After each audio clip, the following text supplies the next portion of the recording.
తెలుగుదేశం జాతీయ ప్రధాన కార్యదర్శిగా ఉన్న లోకేష్కు మరింత కీలక పదవి ఇవ్వాలని డిమాండ్ క్యాడర్ నుంచి వస్తోందని నేతలు అంటున్నారు. క్యాడర్ అభిమతాన్ని మహానాడు వేదికగా అధినేత ముందు ఉంచుతామని చెబుతున్నారు.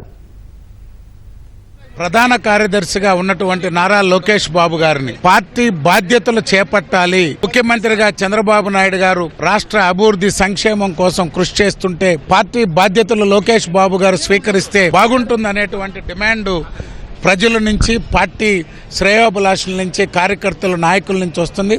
భావితరాలకు మాకు అందరికీ కూడా భవిష్యత్తు నాయకుడు, యువ నాయకుడు లోకేష్ బాబు గారు, గౌరవ ముఖ్యమంత్రి గారు ఈ రాష్ట్ర అభివృద్ధి కోసం ఆయన 24/7 కష్టపడతా ఉన్నాడు. పార్టీ కోసం, పార్టీ కార్యకర్తల కోసం, అలాగే మా అలాంటి యువ ఎమ్మెల్యేలకి అందరికీ కూడా ఎప్పుడు అందుబాటులో ఉండేదానికోసం ఆయనకి పార్టీలో మంచి పొజిషన్ కావాలని చెప్పి కేడర్ నుంచి కూడా చాలా సందర్భాల్లో చెప్తా ఉన్నారు. చంద్రబాబు నాయుడు గారికి కూడా మేమందరం కూడా పార్టీలో యువ ఎమ్మెల్యేలు అందరం కూడా లోకేష్ బాబు గారికి మంచి భవిష్యత్తు, అలాగే మంచి పొజిషన్ కల్పించాలని చెప్పి మేమందరం కూడా డిమాండ్ చేస్తా ఉన్నాం. తప్పనిసరిగా అటువంటి ఆలోచన గౌరవ జాతీయ అధ్యక్షులు వారు చేస్తారని చెప్పి మేము పూర్తి నమ్మకంతో ఉన్నాం. లోకేష్ బాబు గారు యువకాలంలో చాలా కష్టపడి 400 డేస్ కన్నా పైన వచ్చారు. చాలా కనెక్టివిటీ మరి యూత్ తో, ఉమెన్ తో బాగా కనెక్టివిటీ పెంచుకున్నారు. అందుకని కార్యకర్తలు, యువకులు లోకేష్ గారికి వర్కింగ్ ప్రెసిడెంట్ ఇవ్వాలనే కోరిక మాకు తెలుపుతా ఉన్నారు. ఆయనకు అది ఇస్తారని మేము భావిస్తా ఉన్నాం.